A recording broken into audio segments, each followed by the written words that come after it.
Coalition for America, and we're having a briefing on the state of secular America. We have a very distinguished panel here that we're very pleased to have join us, all traveled in. And just to get started, I'm going to give a very quick overview about the Secular Coalition for America and the secular movement. And I hope most of you were able to pick up the handout that was out on the front table. I only brought 30 copies. I wasn't expecting such a large crowd.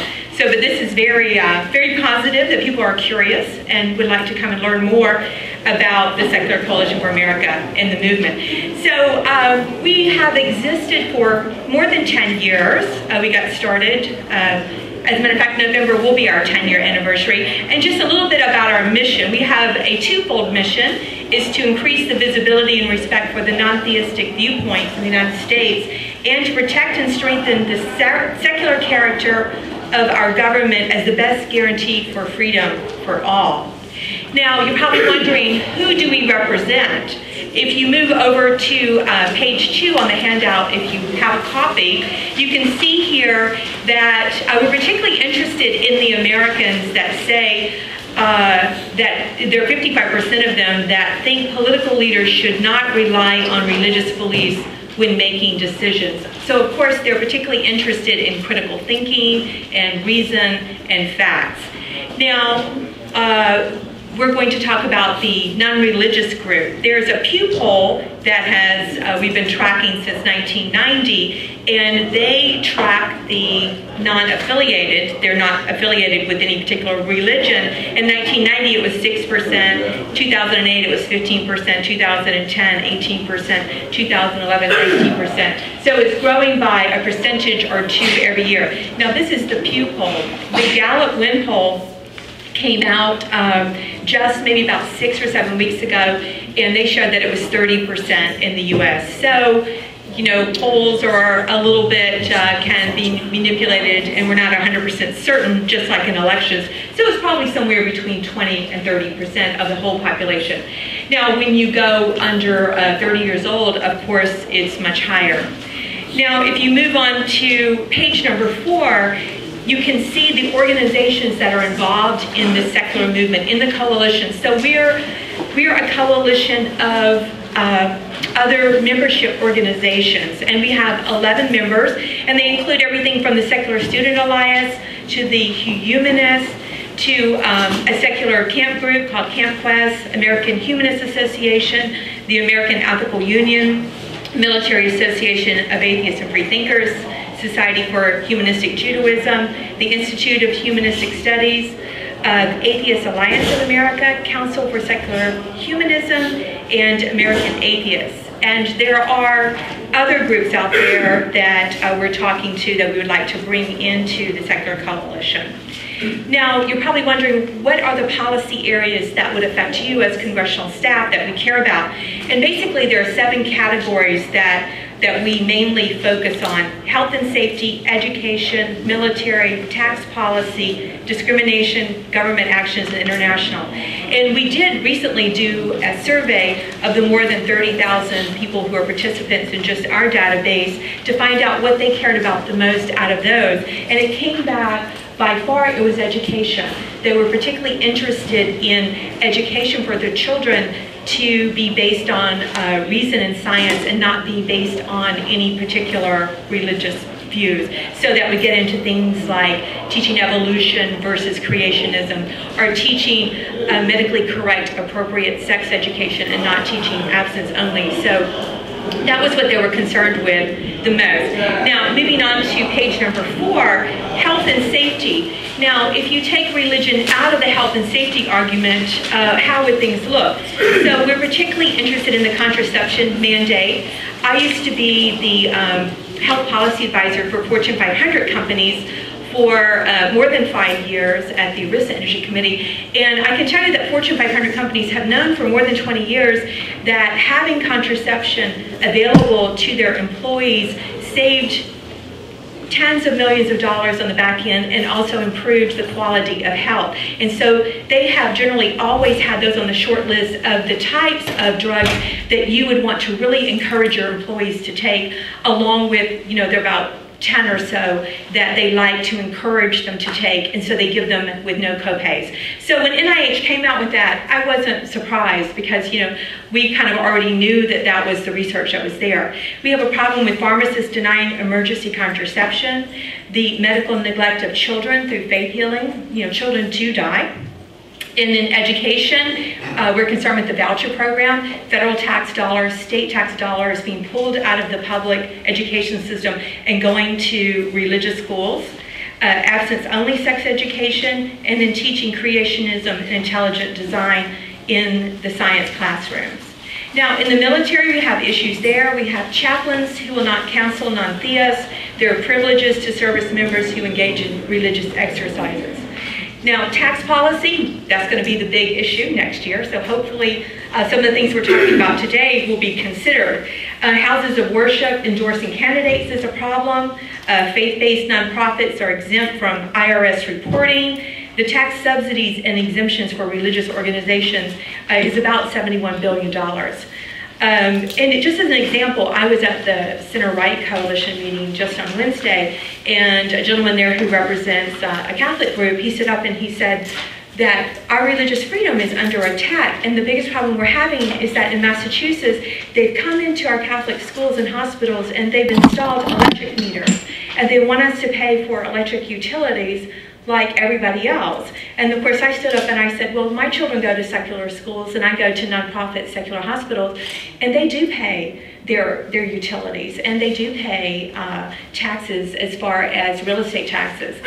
And so we have issues over taxes. Now, discrimination, this is something that I personally care a lot about. If you move over to page number 6 on discrimination, we are interested in employers religiously discriminating in hiring and firing, landlords violating discrimination laws and using religion as a justification, government-issued marriage license, requirements that are based on religious dogma. And of course, we're talking about traditional marriage. And so people will say to me that we want marriage in the United States to be traditional marriage. And I'm thinking, well, do you mean when it was a man and his chattel? You know, when women were property? Or do you mean when it was whites only and slaves could get married with the permission of their slave owner? Or do you mean the time when there was polygamy that was legal in the United States? Or was it the time that it wasn't legal for interracial couples to marry? And then they'll say, well, no, I mean the definition in the Bible. Well, I'm from Alabama. I'm from the Bible Belt. I read the Bible. There's a lot of interesting definitions of marriage in the Bible. So I think that we should all, consider and do the best we can to eliminate discrimination and consider highly same-sex marriage. Now, government actions, we're talking about here, it has to do with the mentioning of "In God We Trust" as our national motto, and having a national day of prayer under God in the Pledge of Allegiance, and forcing children to say that. There are a number of states that require that. The legislative sessions opening with prayer, oaths of office ending with "So help me God." What does that do to our non-theist community? What does that do to our minority religions like Buddhism, etc.? International issues, of course, the U.S. has a big footprint around the world. So we're particularly interested in the global gag rule, which if you receive funding from the U.S. government and if you receive separate funding from another group, you still cannot do any kind of education on reproductive rights of women with regard to legal abortions. Blasphemy laws are a big issue. And then, so how is this movement moving forward, and how are we unifying and educating people and showing progress? Every Thursday at noon, we have a quick call for 30 minutes, and we go over what's happening here in the House and the Senate and how that affects us, and what is the executive branch doing and the president. And we were at both conventions, and we're going to have scorecards for all the 4 presidential candidates, and we have them for all members of Congress in the House and the Senate. We track the press. We track everything that's happening legislatively and regulatorily. We're also tracking the court systems. We have state chapters. We'll have all 50 states by the end of the year. Of course, we are working on policy and research documents that we would like to share with all of you. And we're expanding the coalition. We're getting many more endorsing organizations, and allies are coming forward left and right. Now, the state chapters, we had 2 in May. We had Alabama and Arizona. At the moment, we have approximately 40 organized, so by the end of the year, we'll have the Secular Coalition for Georgia, the Secular Coalition for Maryland, all of them organized by the end of the year. And they're made up of all the non-theist groups at the state level and also just interested individuals that are free agents. Now, why are we doing this? Because there are some really scary and egregious state laws that are coming about that we're particularly interested in monitoring. So we have 6 states allow pharmacists to refuse to dispense emergency contraceptions. 21 states exempt employers from contraceptive coverage. 44 states require students to recite the Pledge of Allegiance with "Under God." 32 states do not require sex education curricula to be medically accurate. 8 states do not inspect religious child care centers, and children do die. And so and we've got all kinds of resources on our website. We're over at 14th and K. We are here to help the staff in any particular way. I've been a staffer on the Senate side, and so I know how important it is to have both sides of an argument and have it at your fingertips, you know, in your non-theist religion folder, so when the boss comes around and there's a vote in 15 minutes, you can quickly get to the information that you need. So at this point, I'm going to introduce our very distinguished panel and let them share with you the comments that they have prepared. And I will run through a little bit of background on all 3 of them, and then we will just go straight down the line here. So to my right, we have Professor Ira Chip Lupu, and he is the F. Elwood and Eleanor Davis Professor Emeritus of Law at George Washington University School of Law. And he received his BA from Cornell University and his JD from Harvard University. He joined George Washington Law School in 1990 after graduating from law school. First, he was the case editor at Harvard Law Review. He practiced with a firm in Boston by the name of Hill and Barlow, and then he joined the law faculty at Boston University, where he taught from 73 to 89. He also served as a visiting professor at Northwestern University and at the University of California in Berkeley. In 89 to 90, he was the professor in residence on the appellate staff of the Civil Division of the U.S. Department of Justice. He's nationally recognized scholar on constitutional law, and he has a special emphasis in his writing on the religion clauses of the First Amendment. And then to his right, we have David Niose, and he's president of the American Humanist Association. It's a Washington-based organization founded in 1941. It promotes humanism and defends the rights of humanists. David is the author of the recently released Nonbeliever Nation, The Rise of Secular Americans. He's an attorney, and he is currently the lead counsel in the case challenging the "Under God" wording of the Pledge of Allegiance on equal protection grounds. He's also vice president of our Secular Coalition for America. And then to his right, we have Greg Epstein, and he serves as the Humanist Chaplain at Harvard University and is author of the New York Times bestselling book, Good Without God, What a Billion Non-Religious People Do Believe. He sits on the executive committee of the 36-member Corps Harvard Chaplains. In 2005, he received ordination as a humanistic rabbi and from the International Institute of Secular Humanistic Judaism, where he studied in Jerusalem and Michigan for 5 years. He holds a BA in Religion and Chinese and an MA in Judaic Studies and from the University of Michigan, Ann Arbor, and a Master's of Theology Studies from the Harvard Divinity School.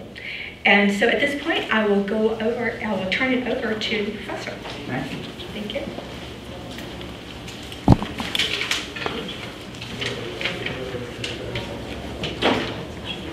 Okay, thanks so much for the invitation, for the kind introduction.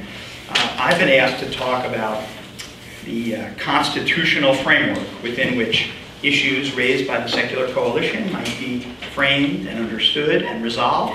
And if you've just listened to that long recitation of issues, I think they should have given me at least 2 hours for this particular presentation, but I have my 10 minutes, so I'm going to do my best. The mix of beliefs represented by the Secular Coalition, as I understand them, as I see as they're reflected on these pamphlets and materials, involve, well, it's quite a complex mix of beliefs, I think, that's represented in this room. There are folks who are non-believers, atheists in the strong sense. There are other folks who I think would describe themselves as seculars. That is to say, they think the government should be exclusively and entirely secular, but they might have their own private doubts, reservations, agnostic concerns, private moments of spirituality, not be non-believers in that strong sense. And I'm sure you're all able to get along within this group across those differences. But the distinction between secularism and atheism, for a lawyer's purposes, is quite an important and powerful distinction that I'll unpack a little bit more as I go through the remarks. That difference is going to make a significant difference to lawyers. All right, so there are a wide range of questions that might arise under the Constitution that these kinds of beliefs might trigger. So let me walk you through the Constitution just a little bit, and I'm going to start not where you think I'm going to start. You think I'm going to start with the First Amendment and the Bill of Rights, but I'm not. I'm going to start with the last substantive article of the 1787 Philadelphia Constitution, Article 6, Section 3, which says two parts. The first part says effectively all representatives in this building, all senators, and the members of the state legislatures, and all officers of the states and the United States shall be bound by oath or affirmation to support this Constitution. All right, so there we were. In 1787, there was a requirement that officers of state government and federal government pledge fidelity to the Constitution, but there was a recognition at the moment that they should be given a choice to pledge their fidelity through oath, by swearing to God, to have fidelity to the Constitution, or by affirming, by promising, in secular terms, to have fidelity to the Constitution. The very next line says, but no religious test shall ever be required as a qualification to any office or public trust under the United States. And now, that line, a very important principle in the development of secular and open democracies, was consciously contrary to English practice. 1662, when the crown was restored after the civil wars in England, Parliament passed the Act of Uniformity, requiring all government officers, all clergy, all professors in the university in the country to take an oath to the Church of England, to its liturgy, to its theology, to the content of the Book of Common Prayer. Right? That's part of the background that the framers understood, the English background to our own colonial period, and many colonial and early state constitutions had requirements that public officials be Christian or Protestant Christian. So this line of the Constitution, which says no religious test shall ever be required as a qualification to any office under the United States, was an open and conscious renunciation of that tradition, so that early commentators on the Constitution said, look, whatever we think of Christianity as compared to other faiths in the United States, everyone, Christians, Jews, Muslims, Hindus, non-believers, can all sit down at the public councils of the United States and then operate as part of the governing body of the country. Okay, so let's turn to the part of the Constitution you thought I was going to start with, right? The First Amendment. The first 16 words of the First Amendment. Congress shall make no law respecting an establishment of religion or prohibiting the free exercise thereof. 16 words. Have to do a lot of work, those 16 words. They've had to do a tremendous amount of work. They're not self-defining. They're not self-explanatory. And there's been great controversy over what those words mean. Most of what we now think about them has emerged as a result of Supreme Court interpretation, primarily in the last 75 years. There was very little interpretation of those provisions prior to that. Those provisions now apply not only to Congress, but to all the federal government, as well as by amendment and interpretation to all state and local government as well. They all have to obey the non-establishment command and the free exercise command. And, okay, a little bit about what those commands require in terms of the purposes of the secular coalition. Let's go back to this key distinction between the secular, this idea that there's a separate space apart from religion within which people or government or institutions may operate, and non-belief or atheism, which is, I think, a place that occupies the space of beliefs about a deity or beliefs about God. Now, that's a critically important distinction. So, Establishment Clause principles. Number one, no direct government funding of religious worship or instruction.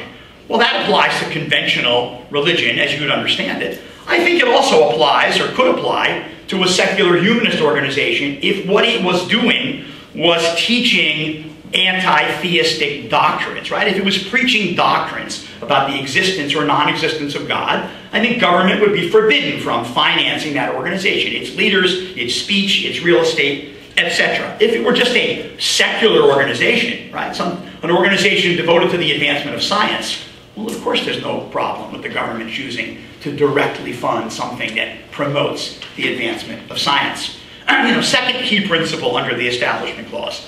Public schools may not sponsor prayer or religious exercise. Originally announced in the school prayer cases in the early 1960s, having to do with daily prayer or daily recitation, Bible readings, Lord's Prayer in the public schools, extended 30 years later to the public high school or middle school commencements, a few years later to public school sporting events. This is school-sponsored religious exercise or prayer. Well, again, we can make the same kind of distinction. They're about, what should this say about secular recitations in school? Well, I think a teacher, if a teacher chose, could have students stand up every morning and make a recital about the beauty of human reason or the wonders of nature.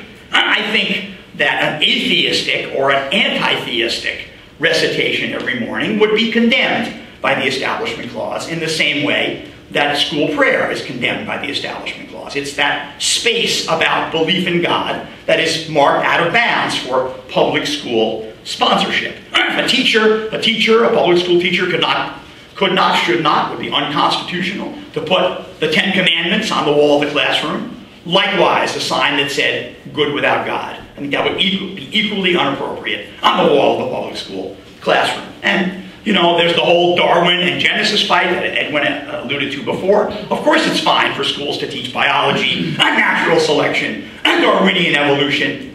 Of course it's wrong and constitutionally inappropriate for them to teach the book of Genesis and creationism. And it would be equally wrong for them to teach an account of Darwin that explicitly denied the place of God in evolution, right?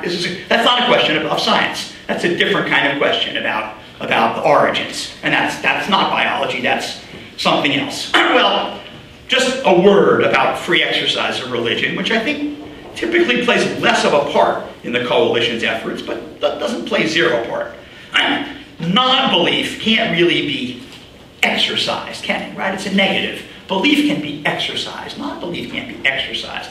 But sometimes moral convictions are the equivalent of religious beliefs, and moral convictions about war or other things can be exercised. And the Supreme Court has decided some important cases, in particular about selective service, conscientious objection from the draft at the time of the Vietnam War, extending the rights of conscientious objection essentially to conscientious non-believers, right? People who have moral convictions that are the equivalent or parallel to religious convictions about the moral wrongness of war. One final point. Government may not, an important point, and it's about the free exercise of religion or freedom of speech. Government may not discriminate against non-believers. Well, Article 6, that religious test clause, already says the federal government may not limit federal office to people who can pass a religious test. But in the early 1960s, in a case called Torcaso versus Watkins, the Supreme Court extended this principle to state and local officers as well. It's a matter of free exercise clause principles. The state may not insist that people be theists or Christians or take any particular religious belief as a condition of public office. And finally, there's the right of equal access to the public forum. When the state, when the city, when any government entity creates a public forum, City Hall steps in December, a debate, whatever it is, where people are invited to speak or present their views, then non-theistic or atheistic beliefs should have exactly the same right to appear in a non-discriminatory way as theistic or religious beliefs. So if the folks at City Hall invite private displays on City Hall steps in December, and someone says, fine, I'd like to put up a creche and a Christmas tree, other folks are likely to show up, Freedom from Religion Foundation or others, saying, thank you, we would like to put, this is the season for a reason sign on those steps. And if that forum is open as a public forum to speakers, they have an equal right to do so. Now, there's lots and lots more I could say. Other people's turn. Happy to take questions more of that. We'll take the questions at the end. Yeah. Yeah, yes, of course. Thank you. Well, thank you. Thank you for having me here today, and thank you for coming out to this talk. I've been asked to talk about the secular movement, and in particular, the modern secular movement, which is really less than a decade old, if you date it back. I met a British guy a couple of years ago who's quite involved in the movement, and I asked him, why are you here in the ultra-religious United States, where, over in Britain, things are much more secular? And he answered it very directly. He said, this is where the action is. And I think that's very true. The secular movement very much is where the action is these days. I think one could argue, and I do, that it's among the most important social movements happening right now in America, and probably will remain so for years to come. So what is the modern secular movement? What I call it is an emergence, a demographic emergence, an awakening of types of non-religious Americans who are tired of being overlooked and dismissed in the political dialogue and in society generally.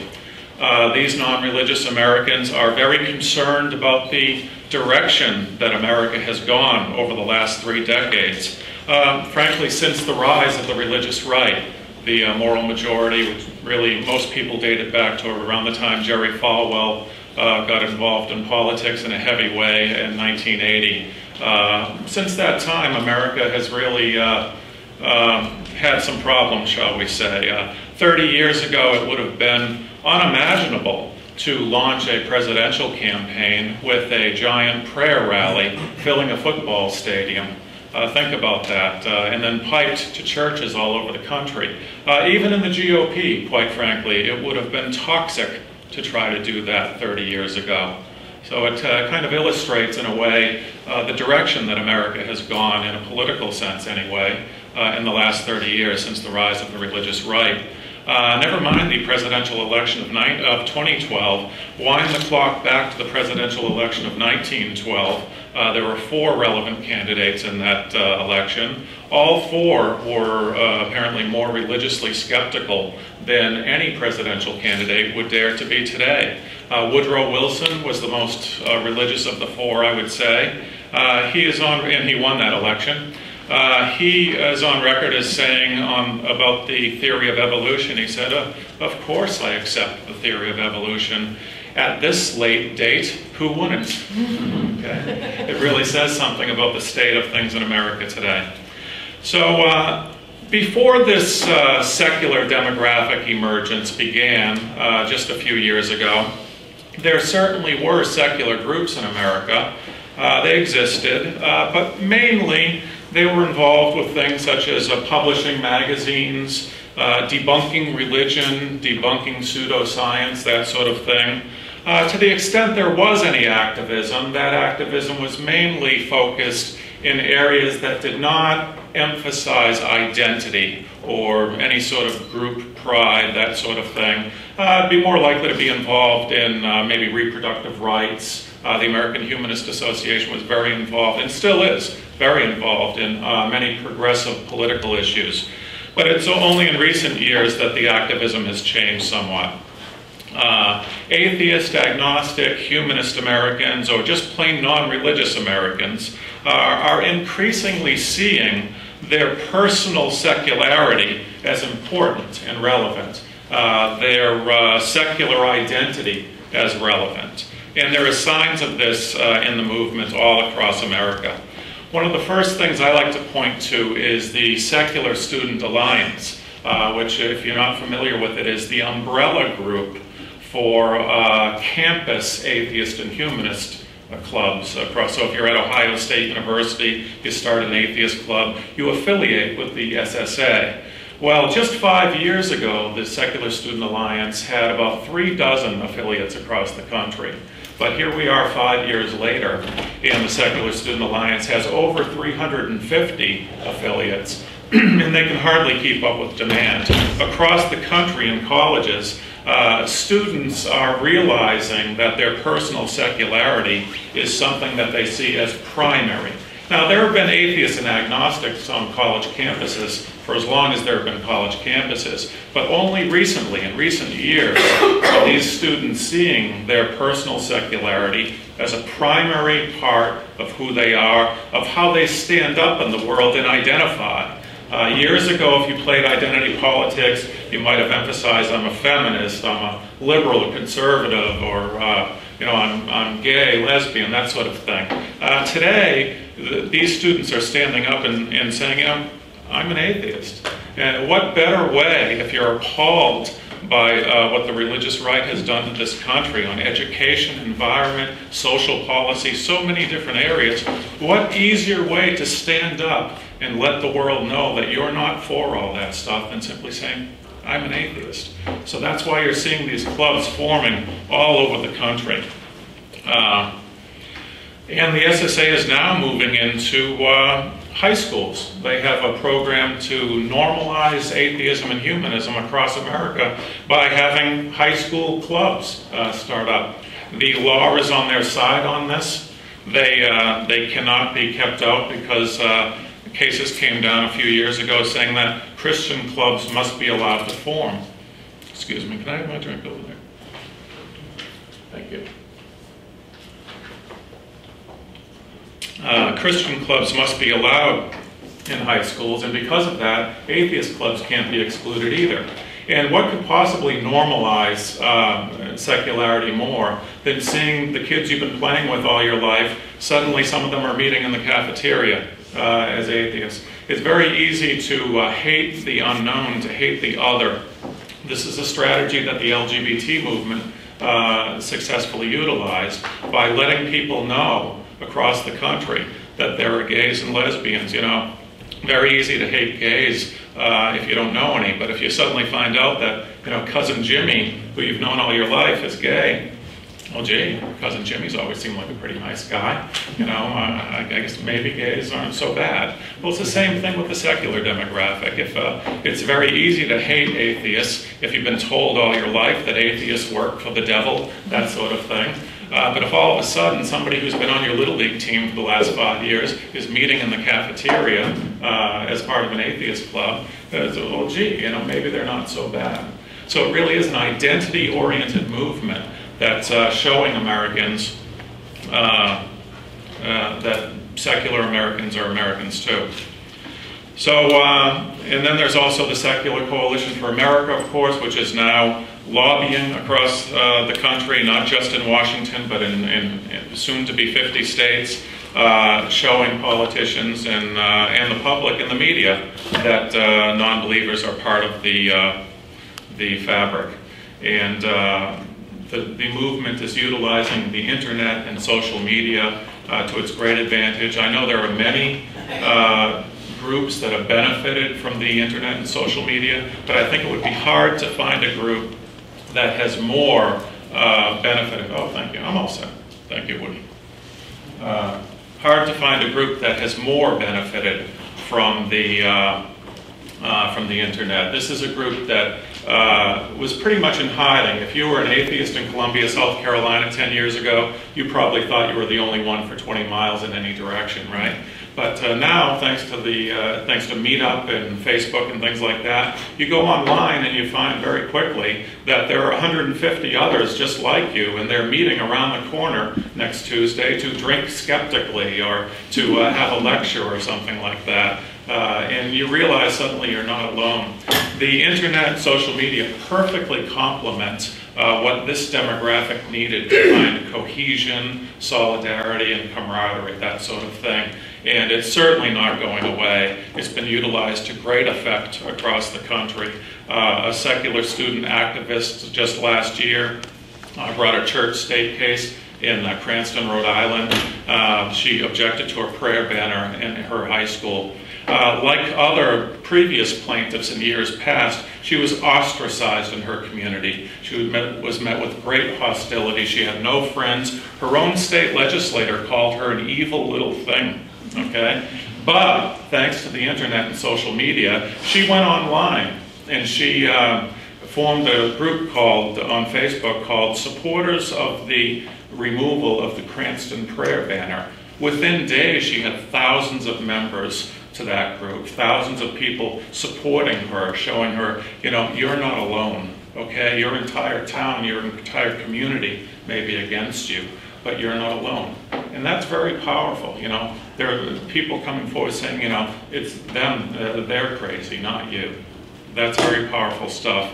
And it really is just demonstrates how this movement is not going to go away.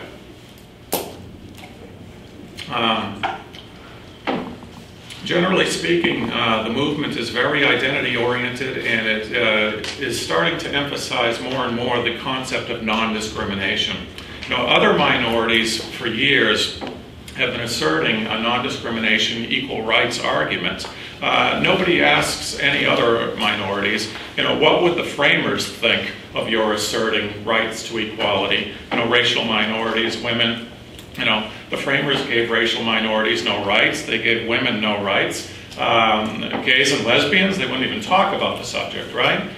For some reason, when seculars stand up and say, you know, well, we'd like to be considered Americans too, people want to jump back and say, well, gee, what would the framers think of that?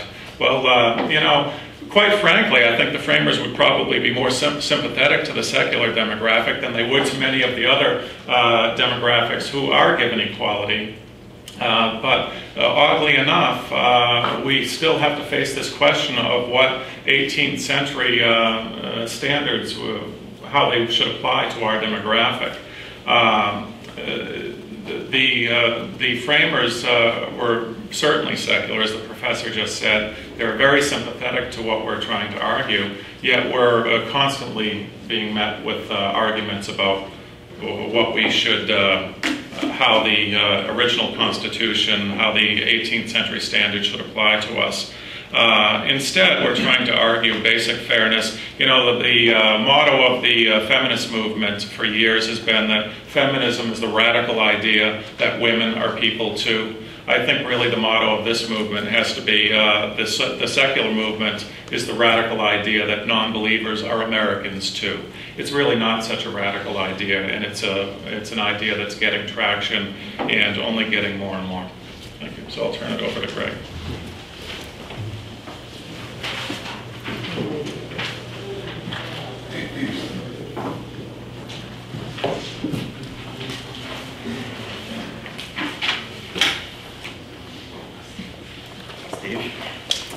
So,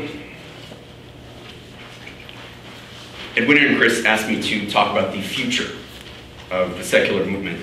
But I figured that before I do that, you might have a question or two about the fact that I'm a humanist chaplain. Get a lot of strange looks about that. You know, a lot of people aren't familiar with this job, and so let me see if I can explain. We at our community, I and my job, we work to build community for atheists, agnostics, humanists, and non-religious, based on positive humanistic values. So I work with students, parents, kids, and I try to empower them to serve others, to understand themselves, and to celebrate the most important moments of their lives, like birth, marriage, death. So I'll tell you a story about the kind of family that I tend to work with. It's one of our recent Harvard graduates. He's a young man who was raised by a single mom, who wasn't religious, but who dedicated herself to teaching him to be a good person. So she taught him that unconditional love is the most important thing in life. She taught him that acceptance of all people is a core virtue. That understanding and hard work are so important. She would get up before dawn every morning to make sure that he would study hard. His name, of course, was Barack Obama. And he described his mother as a lonely witness for secular humanism. Now, granted, I was in elementary school when Barack Obama entered Harvard Law, so I didn't work with his family directly, but most humanist families that I do work with would really identify with those values that Ann Dunham, a humanist, worked to impart to her son Barack. And that's the first point that I want to make to you today. Humanist and secular Americans are people with strong, positive values. Humanists, if you think about it, go out of our way to identify with a misunderstood philosophy. Because we really care about our moral and ethical convictions. We take the question of what we believe really seriously. So, at some point in the room, you'll see, print out a little poster of what we in our community at Harvard sort of decided were some of the more important values that we hold. And I think it's outside the room somewhere. You can get a free poster out of this if you want it. We also have a little Facebook banner, but we came up with a list. We said, you know, what do we believe in? If you believe in reason, compassion, creativity, justice, integrity, awareness, environmentalism, feminism, equality, science, progress, and pluralism, welcome to your community. Now, you might find that you believe in many of those humanist values, and yet maybe you're a member of another community, like you're Christian or you're Jewish, whatever, that's fine. We're not saying we're so unique. We're proud to have a lot in common with other communities. We're even perfectly happy that the president, despite his humanist mother, became a Christian, because we know that just like being Christian doesn't necessarily make you a better person than a humanist, just being a humanist doesn't necessarily make you better than a Christian either. What matters isn't what you believe. It's how you put your values into action. So, still, you may not be shocked that we put reason first on our list. Some of us hold National Day of Reason as an alternative to National Days of Prayer. We have reason rallies and coalitions of reason, right? But if you really want to understand humanist values, then you need to understand why we value reason so much. We value reason because we think it's the best tool we've got to create a more loving world. We value reason in the service of compassion. For example, we care about science because we want to cure unnecessary suffering. We want to stop unnecessary suffering. We want to cure diseases that have taken away too many of our parents and our friends and our teachers, our loved ones. We want to stop global warming because we don't want to rob from the futures of our grandchildren. We care about the ones we love with all we are. But yet, we know that it's not enough to just care. We want to do everything we can to get the science right, to leave no stone unturned and no question unasked about how to protect them, how to cure them, how to improve their quality of life, because we know that we don't get to see them again after we die. So we want to hold on to every second and make it the best it can be, and we want to make sure that all people have the same ability, the same opportunity to live and to love. So this fall, the entire secular movement is going to light the night. We're joining together across the country to raise money and to walk in support of the Leukemia and Lymphoma Society, because we want to use science and reason to help people like Rob. Who's Rob? Nobody I knew particularly well. He was a close friend of my student Chelsea, though. He used to cheer her up when school got her down. Bad day at work, you know. He'd tell her, seize the day. He died of blood cancer. And we don't have a cure for it yet. So we're going to walk till we get there. And that's really all we mean by reason, by putting reason in the service of compassion. That's what we're doing. We're putting our values in action. Those are secular values. That's humanism. To me, the only reason we really need a congressional briefing today is that most people, as Dave was saying, just don't understand what secular Americans are all about. In fact, until I graduated from college, I didn't either. I mean, I myself grew up basically as a humanist. But I didn't know that humanism even existed as anything organized. I was raised by parents who were culturally Jewish but not religious, and they didn't know they were humanistic Jews. They taught me to be a good person, but we often felt isolated.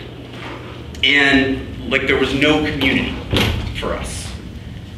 So Turns out that that was pretty typical of my generation.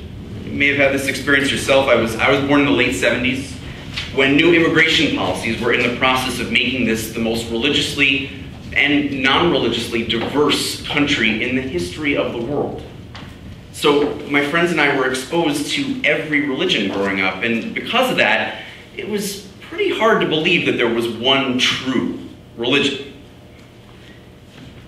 And now the students that I work with at Harvard were born in the mid-90s, and they kind of take for granted a world where diversity and acceptance of minority views are just part of life.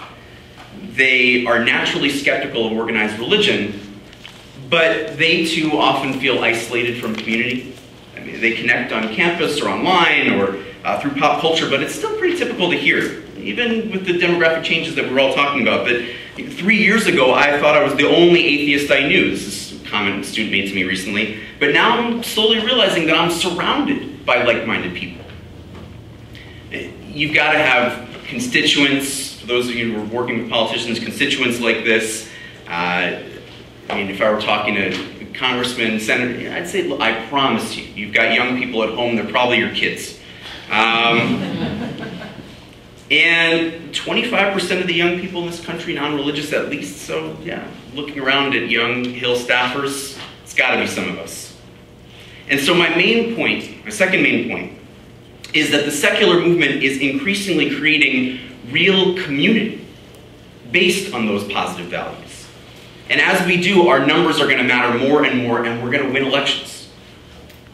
So recently, Chase Bank held a competition called Chase Community Giving, where it distributes several $1 million to community-based nonprofit organizations that people all across the country are invited to vote on.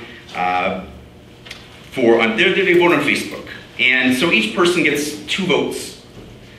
And think about it, what could be more American than a popularity contest run by a major corporation, right? What's more mainstream America? And 3 of the top 100 vote getters in the country were humanist organizations, winning a total of almost $100,000.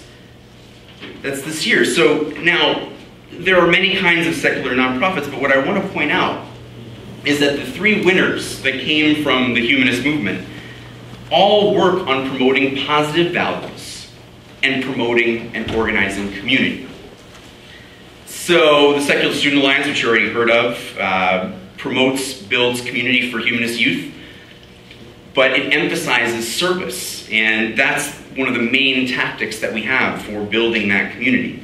Camp Quest, I would describe them as helping kids grow up humanist kids grow up to be good citizens of the world, good citizens of their country, their community. And Foundation Beyond Belief basically mobilizes humanists and atheists to volunteer and to raise money for some of the best charities out there. Water for People, have you ever heard of that one? Or the It Gets Better Project. Or they're even raising funds for well-run religious charities that do non-sectarian work, like Islamic Relief USA. So between our various efforts, the secular community is now getting to the point where it can actually raise millions of dollars for organizations like that, for good causes, and one day we're going to raise millions of dollars for politicians who support reason and compassion too. I mean, after all, almost 10% of the British Humanist Association, the British Parliament rather, has now joined the British Humanist Association's Humanist Caucus. So you picture that. I asked my friend Andrew Compson, who's the director of the British Humanist Association, how'd you guys do that? And he told me it's pretty easy, actually. Every year, over 300,000 people in Great Britain attend a humanist wedding, like the ones that you and celebrants and chaplains like you perform, Greg. So those numbers matter to politicians. It's a much smaller population over there, but we're going to need bigger numbers here, and we're on our way. So that's why my office at Harvard is beginning a major multi-million dollar, multi-year project. It's called the Humanist Community Project, and our goal is to work with some of the organizations in the Secular Coalition and elsewhere to develop and distribute the tools, materials, the knowledge necessary to build and connect humanist communities nationwide. So This is a positive, values-driven approach. And with the huge trend towards secularism among American youth, we're going to round up a lot of people. And I know Edwina and everyone else here in this room that's with the Secular Coalition is going to make sure every single one of them votes.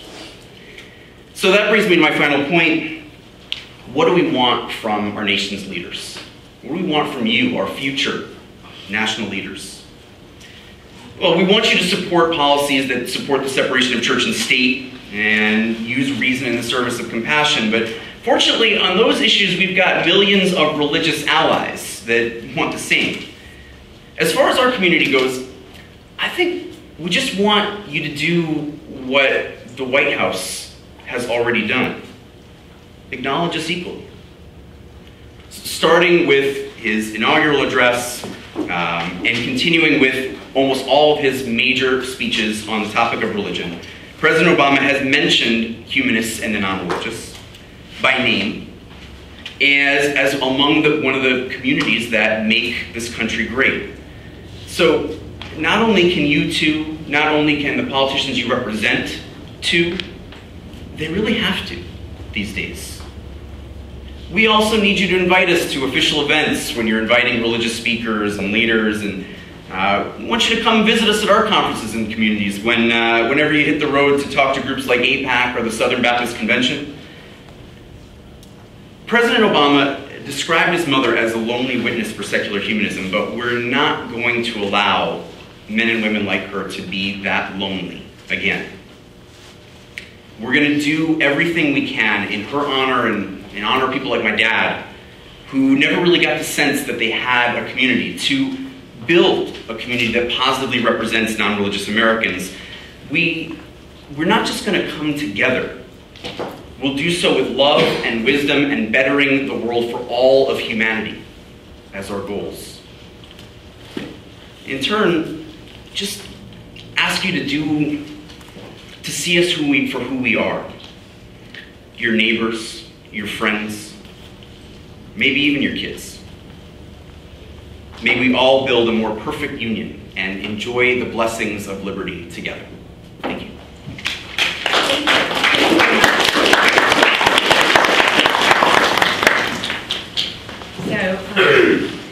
That was brilliant. Thank you, panel. So we're going to open up for questions. If anybody has any questions, just throw your hand up. And then, yes, gentlemen, stand up and just give us your name and your office and ask your question. Paul McGuire, intern for Congresswoman Bachmann.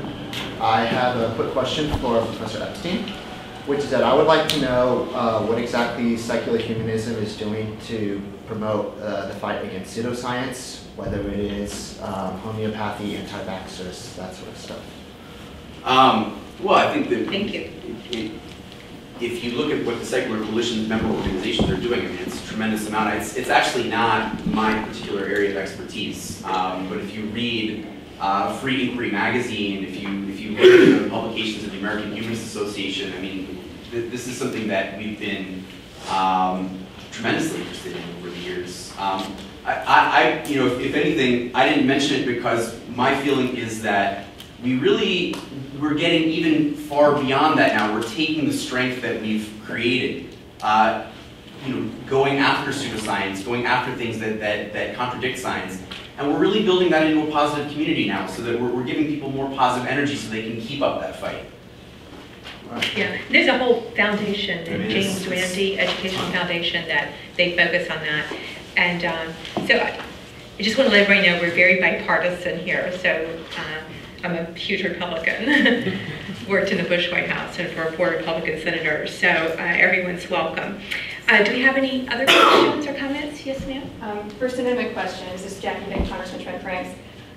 Question is, the Obama administration seems to have a new First Amendment doctrine when it comes to speech about religions. Specifically, starting with July of last year, the Secretary of State said that the government would have a new campaign of, quote, peer pressure and shaming, unquote, for people who would be critical of Islam. She said this at the OIC conference. Then last week at the UN, the President said something similar.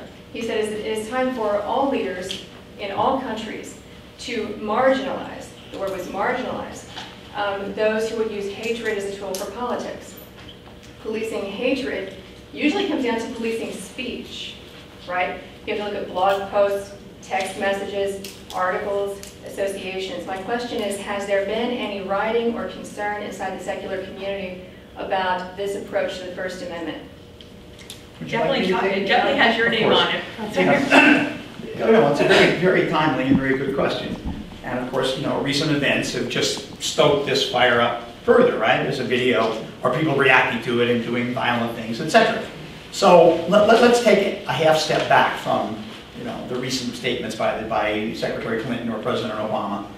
The United States is actually one of the very few countries in the world in which hate speech, understood generally, race, religion, etc., cannot be banned, right? The First Amendment does not tolerate, and Supreme Court interpretations of the First Amendment have blocked the possibility of enforcing ordinances against speech that express hatred on the basis of race, religion, gender, sexual orientation, etc. So in terms of legal principles, we're actually an outlier country. We protect this kind of speech, however attractive, unattractive, persuasive or not it is, we protect it against prosecution, arrest, prosecution, conviction, incarceration.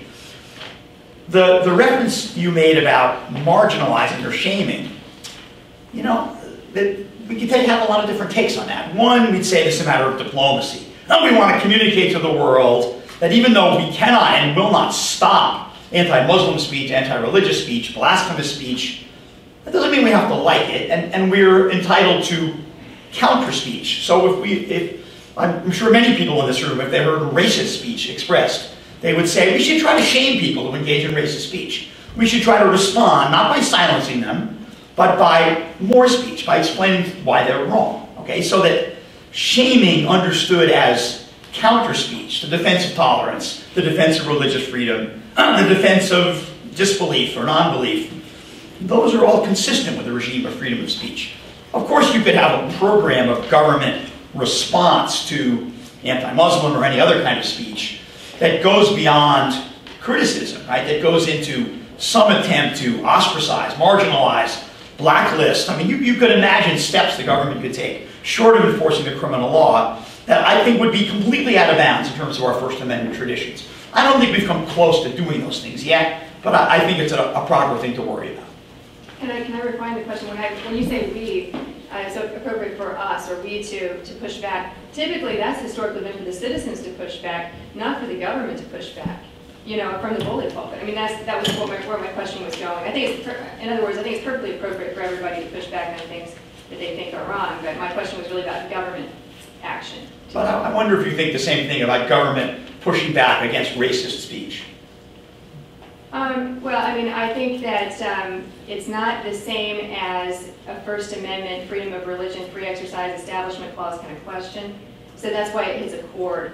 I mean, anybody can say anything. The president's a citizen too. He can say whatever he wants with his opinion. But it sounded like government action, and certainly that's what Hillary was talking about at the OIC. Anyway.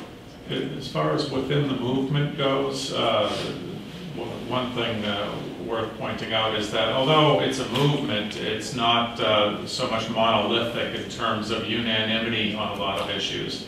And certainly there's room for disagreement on a lot of different issues within the movement, and there is disagreement on a lot of issues. As far as where the center of gravity within the movement goes, in the area that you're talking about, I'd say, generally speaking, the secular movement is pretty absolutist when it comes to terms free speech. In other words, if America is an outlier country, I think the sentiment within the secular movement is with America on that free speech should be, pretty much absolute, within the common understanding of First Amendment law. And, not that there aren't some who are highly critical of the kind of speech that you're talking about, but when you're talking about outside of the government, citizens and groups being critical of such speech, that's really not a First Amendment issue anyway. Yes, ma'am. My name is Lorena Rios. I'm with Hispanic American Free Thinkers. I just want to, you were talking about growing numbers. I just wanted to make sure that you guys are aware that we do exist. We are not a one faith-based community, as is commonly assumed. And I just want to give you some quick numbers so you know that perhaps we can contribute to growing these secular numbers. There are 50.5 million Hispanics in the US, or there were in 2010, according to the Pew Hispanic Center. More than Uruguay, Panama, Puerto Rico, Costa Rica, Nicaragua, El Salvador, Paraguay, Honduras put together. Hispanics are 16.3% of the US population. The population grew up by 43% from 2000 to 2010, and Latinos accounted for most of the US population growth, 56%. We're the largest minority group in the US, 16.3 compared with 12.2 for African Americans, yet we're the most underrepresented everywhere, not just in the secular community, but everywhere.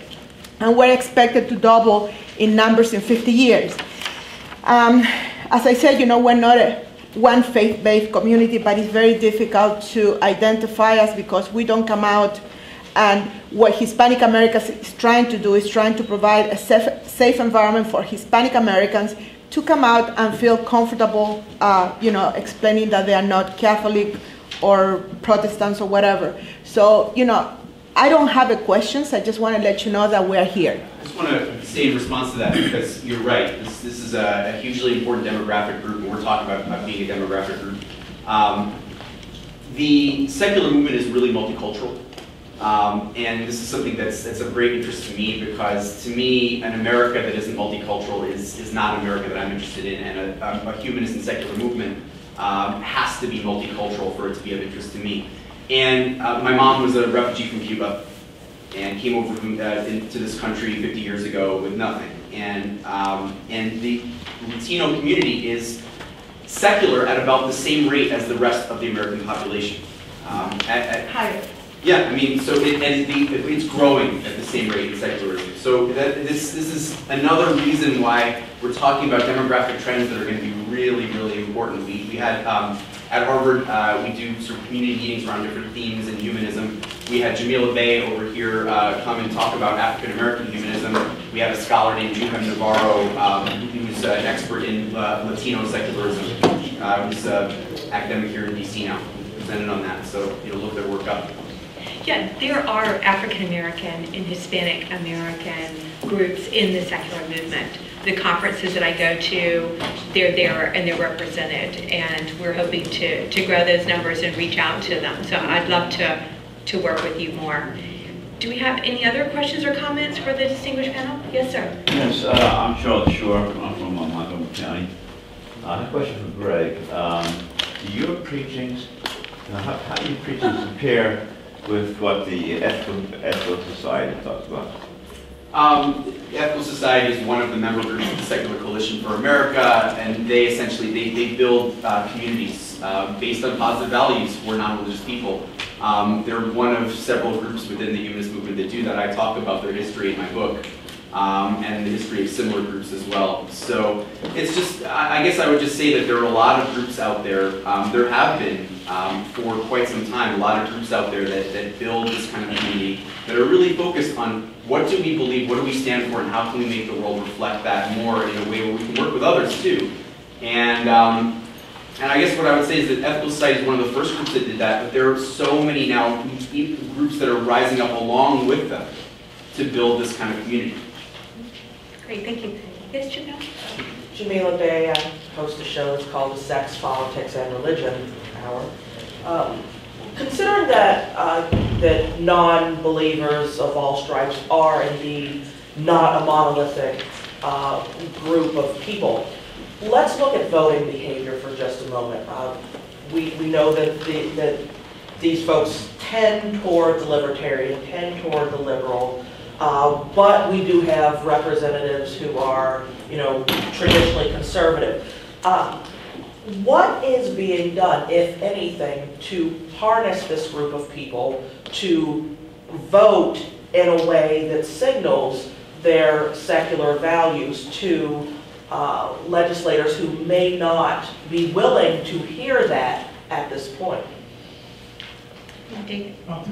I think, generally speaking, just group awareness and identity politics, if you will, goes a long way towards accomplishing that. Certainly the idea that personal secularity is something that deserves to be defended and is organized, that there is a secular movement, just the movement itself mobilizes people. The SSA is a good example. You know, these kids, young people, are standing up as secular, and they're demanding to be recognized and respected that way. So I think what's really happening is that there's just awareness in an identity politics kind of way, and that mobilizes people. The Secular Coalition is a political arm of the secular demographic, if you will. That didn't exist 10 years ago, and now going into 50 states, it's at more of a grassroots level. So it's not partisan, but it's certainly a consciousness-raising phenomenon. And when consciousness is raised, I think people just by nature become more politically aware and politically engaged. Yeah, and we do the scorecards, and we're hoping eventually to be able to do them at the state level, especially for gubernatorial races and important members of the House and the Senate, the state level. Thank you for that. Do we have any other questions or comments from anyone in the room? Sure. Okay, to follow that, just you know, tangentially, the governor of California just has banned gay to straight conversion therapy for minors in that state. Can't be mandated. Parents can't send their kids. It's a new thing. So we, more stories have to be done about that. But that's clearly a political pushback from a religious, social happening that we see around the country. Right. I wonder if there are more of more instances that may be coming up where we're going to see folks who are saying, look, we are secular, here's what the science says, you need to get in line politically with what we know. And we, maybe not even the gay issue, but just where do we need to be looking, particularly those of us who cover these issues? Well, absolutely. I think the issues that Edwina pointed out in her opening, religious preferencing, discrimination against seculars, church-state issues, that sort of thing. All of these issues are on the radar screen, but what's really different now is that 10 years ago, without a secular coalition, there was really no way to organize and mobilize this demographic. But now, with the internet and with tools like that, when something happens anywhere in the country, the secular demographic knows about it.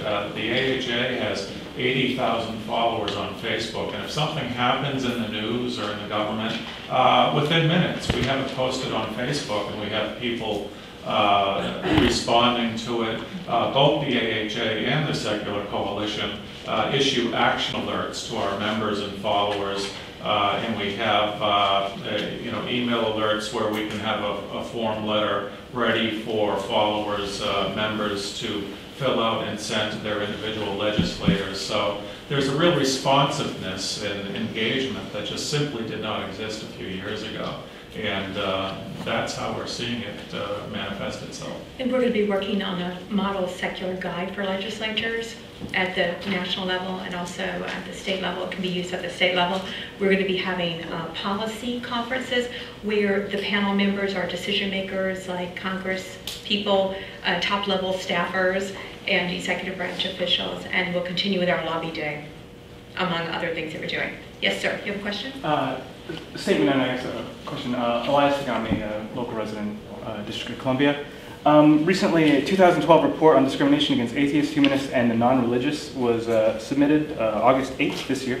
A number of groups you're familiar with. I was expecting maybe to hear some sort of statement regarding that. I heard a number of statements regarding values and demographics, but not necessarily anything regarding the potential threats and discrimination beyond like certain specific case actions, such as Rhode Island and people being ostracized, but maybe additionally some domestic issues. The non-theistic community faces their own safety here in the United States. We had one slide on international issues. Like, for example, we're tracking the issue in Indonesia with Alexander Aan, who's in prison. There was a mob that showed up at his house back in January of this year because he went on Facebook and had doubts about being a Muslim and said he was an atheist, and he was beaten up. And now he's been sentenced to several years in prison. We started a petition for him. The Center for Inquiry in American Humanist Association and others, Ethical Union, a number of our groups have observer status as NGOs before the UN. And the report that you're talking about, we went over to the State Department back in August when they were coming out with that. As a matter of fact, the American Humanist Association set that up, and we met with the ambassador there that has the portfolio for religious freedom. And we had given a lot of input for that report. We've already started giving input for the report for next year, kind of country by country. So we're tracking things internationally. And you're right, that's a very good topic, and we'd love to have a whole briefing just on the international issues and how the U.S., I spoke earlier about them having a huge footprint around the world, and we need to lean more on the State Department and on the U.S. to look after minority rights with regard to religion and non-believers around the world and in other countries, especially if they're funding those governments. Does anyone on the panel have anything to add to that comment? Yeah. So I didn't want anybody to think that we don't care about the international community, because we do also, and that's one of our 7 core areas that we track and watch. Yes, sir. Douglas Haynes, I'm from Congressman Andrews' office. I was wondering, while identity politics is all well and good, there's also a lot to be said for money and the ability to run political ads against those who would, let's say, enforce their religious beliefs through state legislatures and even the national legislature. I was wondering, is there any movement towards actually forming PACs that can compete with, let's say, the Family Research Council, that sort of thing, and actually dole out money for and against candidates? Yeah.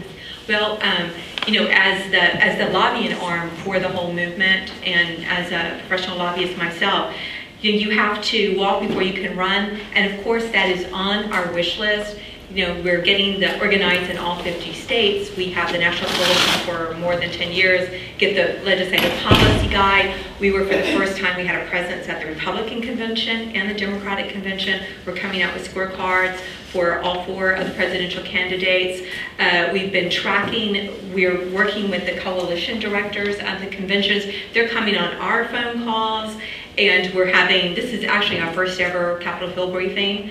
And so, of course, we dream about having a political action committee, something of the size of the U.S. Chamber of Commerce. Would be something that I would love to have access to, and we can certainly move in that direction. We're not there this year, but it's certainly on the wish list for the near future. So, thank you for that kind observation. Any other advice, comments, or questions? I can tell you, with all the meetings I've been in with staffers, we usually get sort of 2 main questions I see come up very often. They'll ask me, and we have the expert in the room, they'll ask me, where is the United States? Where do we fall on the spectrum of being a secular nation? Most staffers assume that we are the ideal secular nation in the country, and that in the world, and that there is no country that does a better job of keeping religion separate from government without going too far, like we've seen in the past. So, since we have an expert in the room, I was wondering if you could answer that once and for all. No, not once and for all. I'm not an expert on comparative constitutional law, but I know something about it.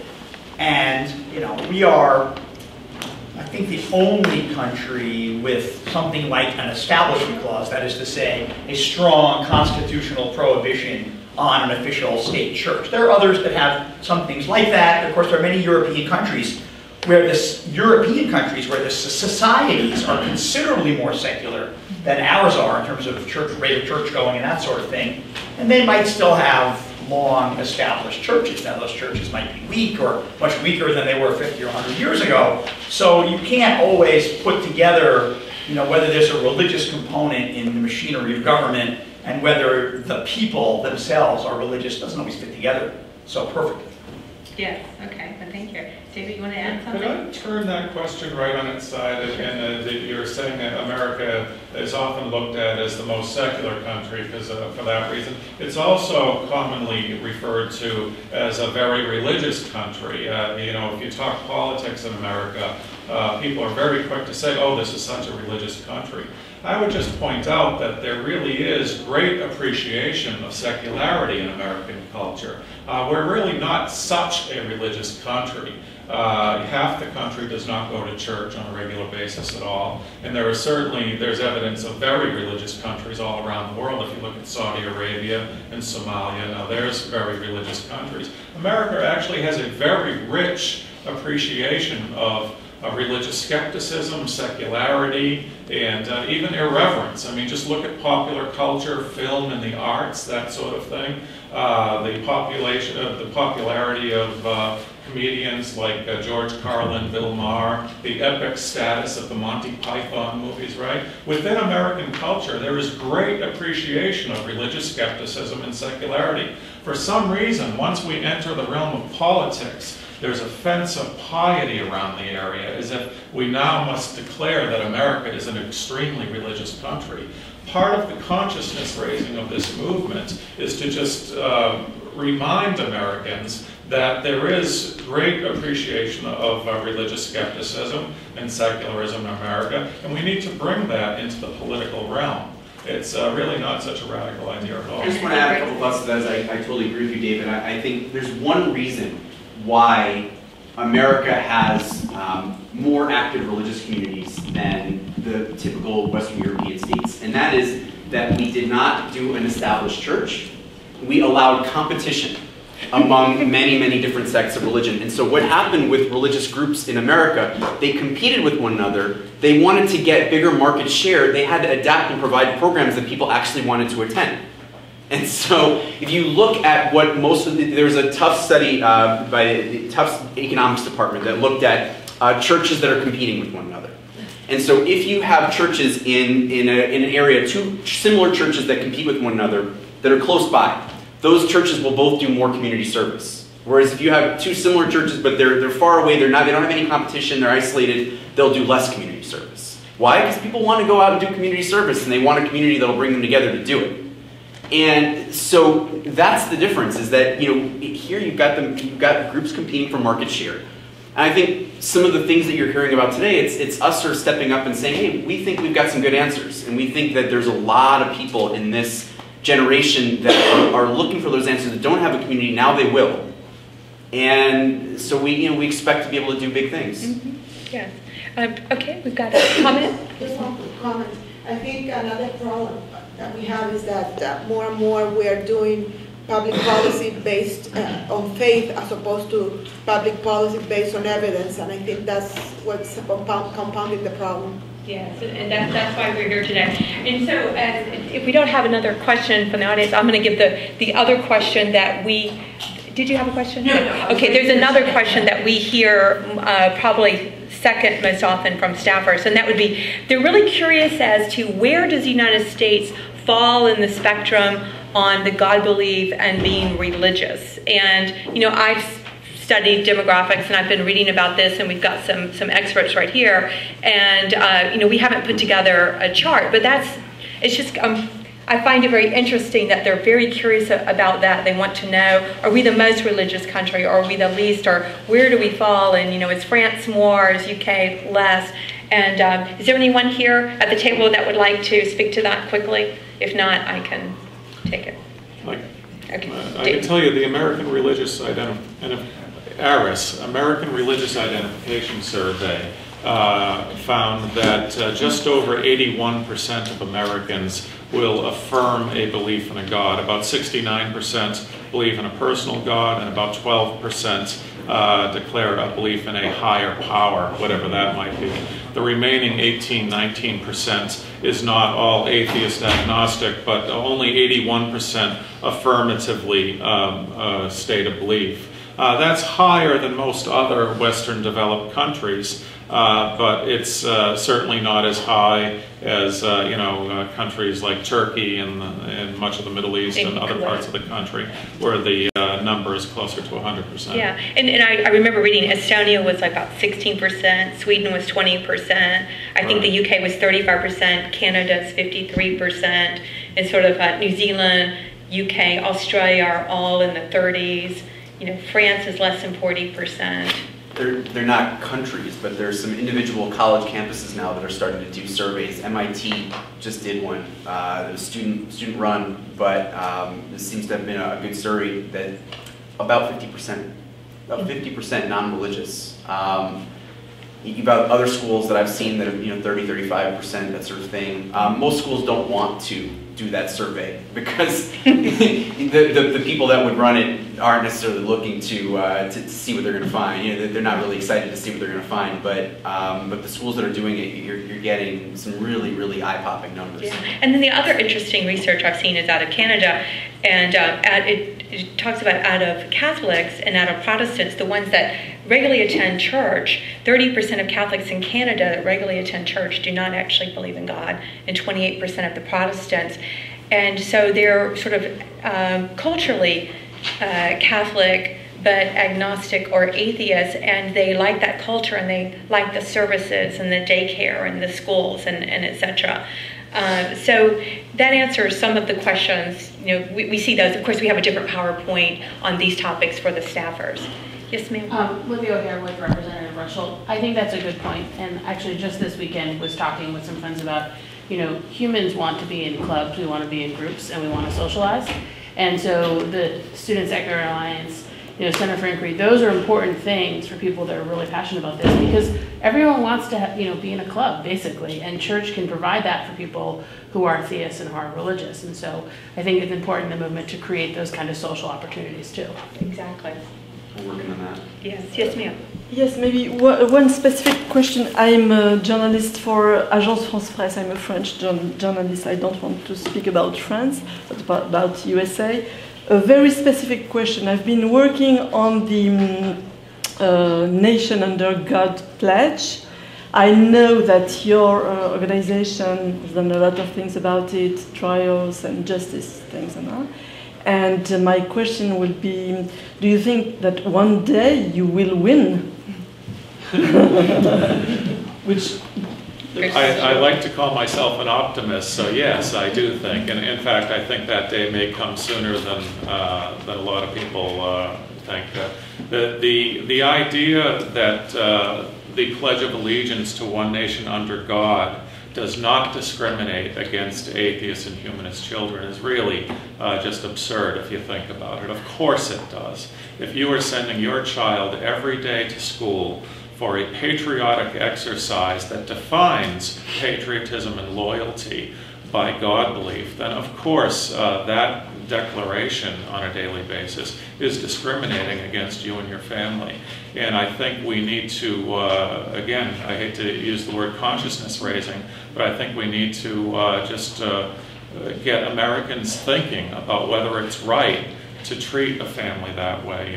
Seculars pay their taxes, and statistically they do not contribute to social problems more than any other group does. In fact, statistically less.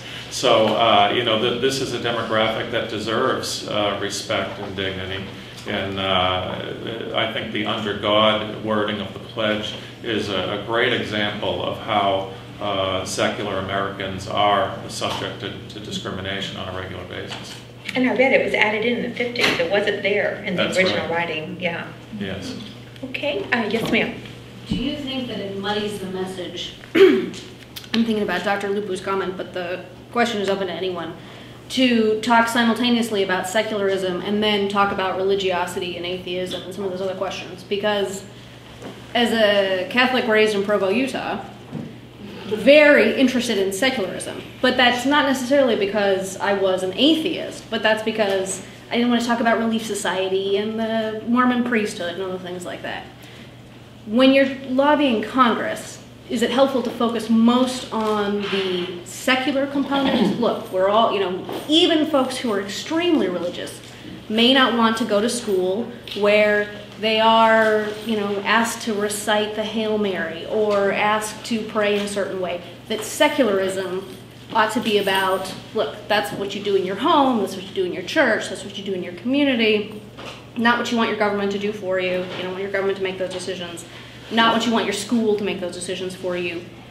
Is that message complicated when we also then talk about, you know, I don't believe in God anymore, and this is why, X, Y, Z, and how religious is our country versus how non-religious? I talked longer than I meant to, but do you understand my question? Yes, go ahead. Okay. What you're suggesting really is that the opposition to the agenda of the religious right should be from a standpoint of church-state separation. Secularism is good whether you're religious or not. The one thing I would point out is I think that's a very important argument to be made. And essentially that is the argument that's been made for the last 30 years. In other words, the opposition to the religious right for most of the last 30 years has been from two sectors: liberal and moderate politicians and advocacy groups that are such as People for the American Way, the ACLU, and Americans United. These politicians and advocacy groups have always been very quick to associate with religion as much as they can. Ted Kennedy gave a speech down at Liberty University after the 1980 election, and he said, "I'm an American and I'm a Catholic. I love my country and I treasure my faith." You know, what he's essentially saying, and politicians like him for years have been saying, is that the religious right doesn't own religion. That, you know, that liberals can be religious too. And that's fine. But the problem is that creates a spectrum of acceptable opinion in America that runs from the religious right to the religious left. And on that spectrum, that's been the playing field for the last 30 years. And I think one undeniable fact that you have to accept if you look at the American scene is that the religious right has been winning for the last 30 years. And this strategy of limiting the opposition to arguments between religious right and religious left, the advocacy groups are the same thing. They try very hard to put clergy on their boards so that they can say, we're religious too. What's been missing from the formula is the existence of a very large and significant American demographic, the secular American demographic, that's been silenced, that's been knocked off the playing field.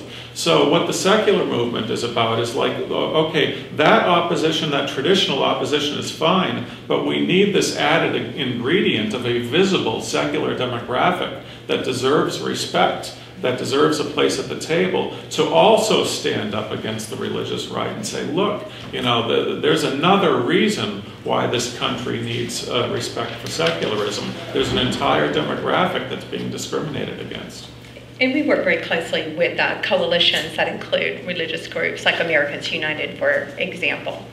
Greg, yeah, I think there's no question the words get confusing. I mean, I talk a lot about this in my book, you know, that the word secular, you really, just like the word humanist, you can sort of look at it as having a lowercase and then a capital letter, right? So like the lowercase would be the thing that, the capital S secular would be sort of the movement and the fact that we're secular Americans and we are humanists and non-religious and atheists and agnostic. The lowercase would be, you know, the principles that we're fighting for, that we really have a tremendous amount of agreement with, I would say, a majority of religious Americans.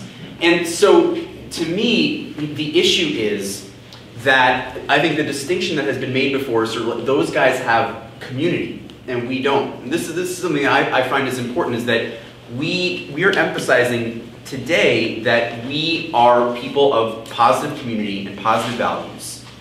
And for those people